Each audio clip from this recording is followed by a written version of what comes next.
So, good afternoon, everyone.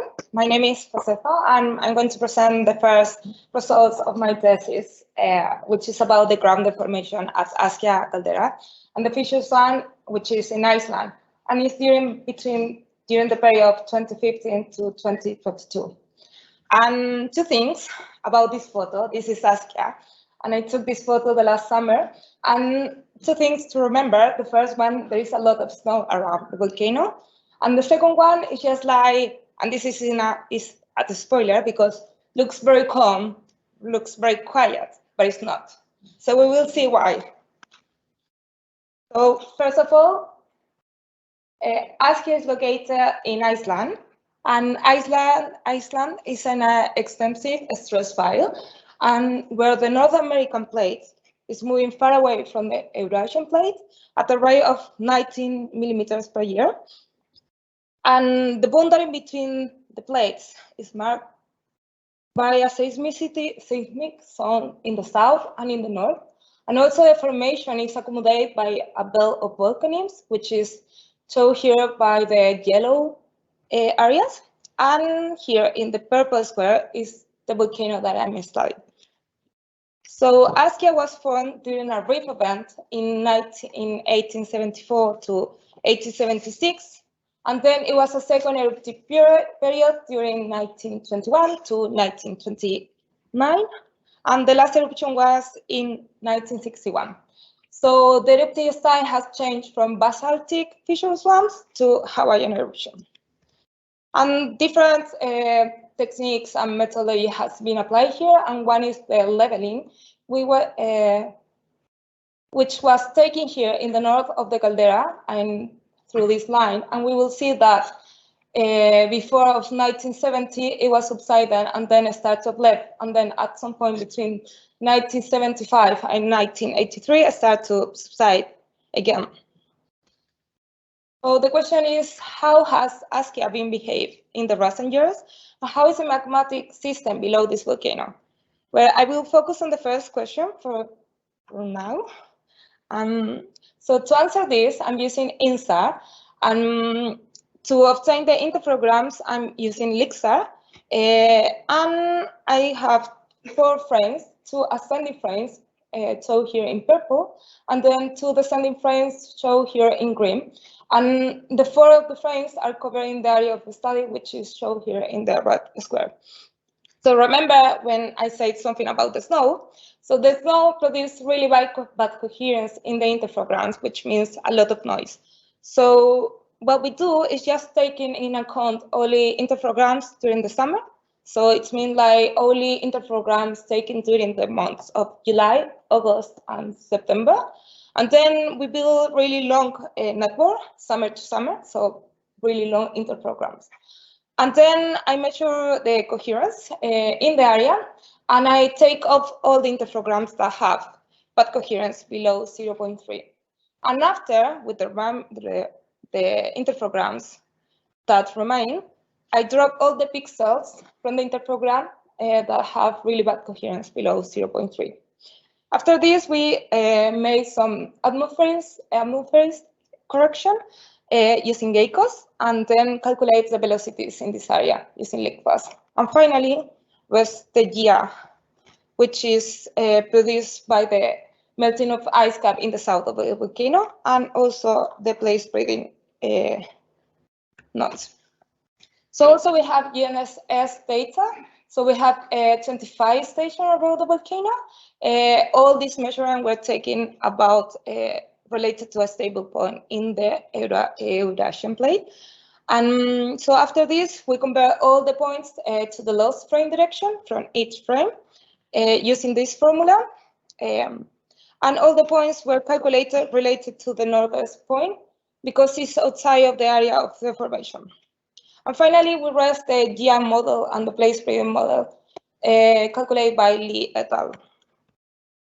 So here are the results, and first the descending frames.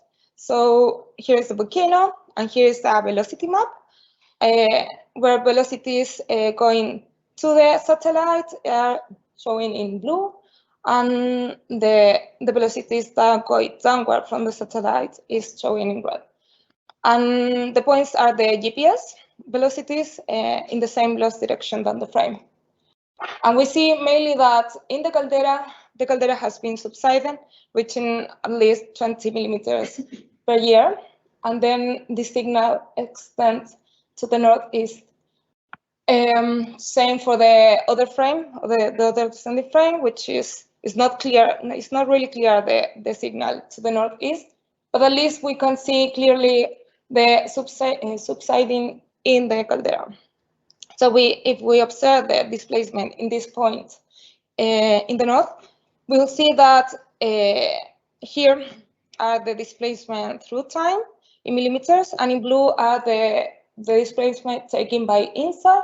The green are the GNSS calculated in the loss direction for this frame, and in red they are the vertical displacement from GNSS. So we see that this point at least is being subsided according to the INSAR results and according to loss, but there is quite big difference between them also. And the vertical displacement are more similar than INSAR, which could mean that the main displacement is vertical in this area. And it's similar from the other frame.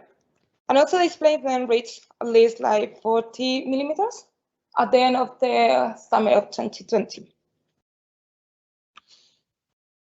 So if we correct all this data according to the GIA model, to correct that depth produced by the melting of the ice cap, and then also correct this using the plate spread model, and we rest to the original, we obtain these velocity maps, which should be the final velocities in this area.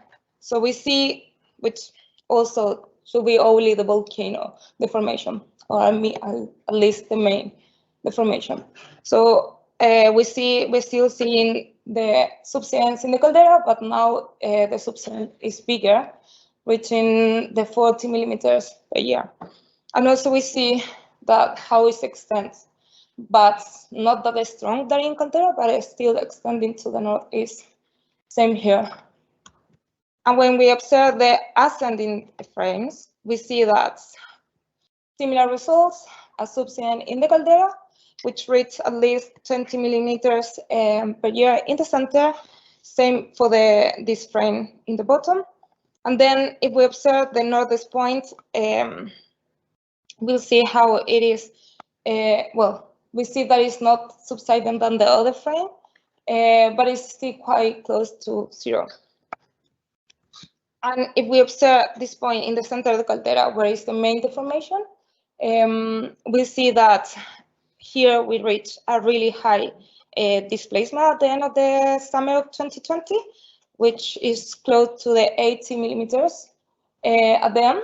And we see that loss direction is more close than the other frame, but the vertical deformation from GNSS quite different here.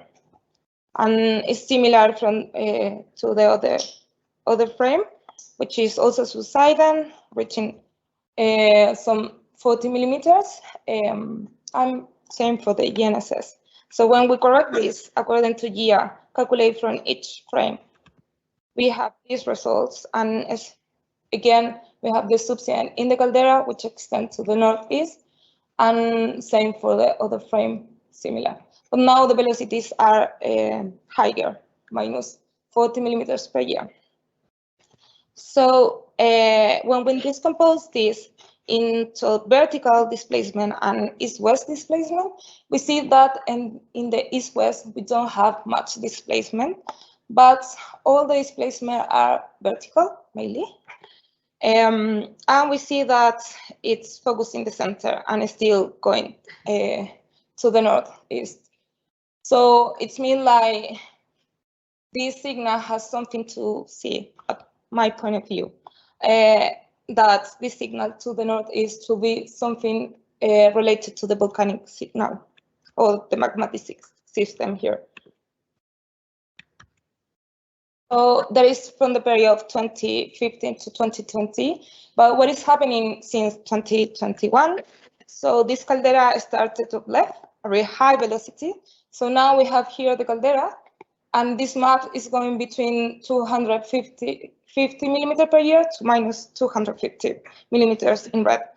So we see that in the center of the caldera, we reach almost like 200 millimeters per year. And it's really focused on the caldera, which means that it's a very local source. We observe the same in this frame and also in the sending frames. But then in the sending frame, we observe a little bit of subsidence in the east of the caldera. Then if we decompose this into vertical and east-west displacement, we observe that the main displacement also are in the vertical component, but we observe also some displacement in the east-west, which could be on noise that it hasn't removed before, or it could be something else like, I don't want to say why, but yeah. So we need to think about this. Well, the next step are doing some correction from the GNSS data to remove all the noise that remains still, and then doing a numerical model using finite elements. So we are going to inspire in these results from Greenfield et al., where they suggest that from 5 kilometers depth until 10 or 15 kilometers depth, there is some areas with high temperature and also with seismicity, which suggests some magma displacement through deeper to shallower part of the crust. So what we are going to do is try to model this using putting Askja here, and then here represent the plate spreading, the center, and then we are going to try to modulate this part of the crust between 0 and 6 as a brittle crust, and then ductile crust, and finally we are going to model this like a mudstone using poroviscoelasticity, which represent all this area, and then apply some velocity or some stress, which represents the plate spreading. And then in 3D will be something like this, more cylindrical, with Askja here, and then apply the velocity.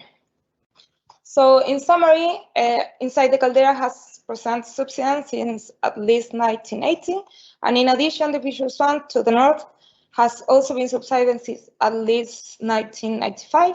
However, inside of the caldera started to uplift in the summer of 2021, and is very localized, which suggests a local source of deformation. So thank you for listening.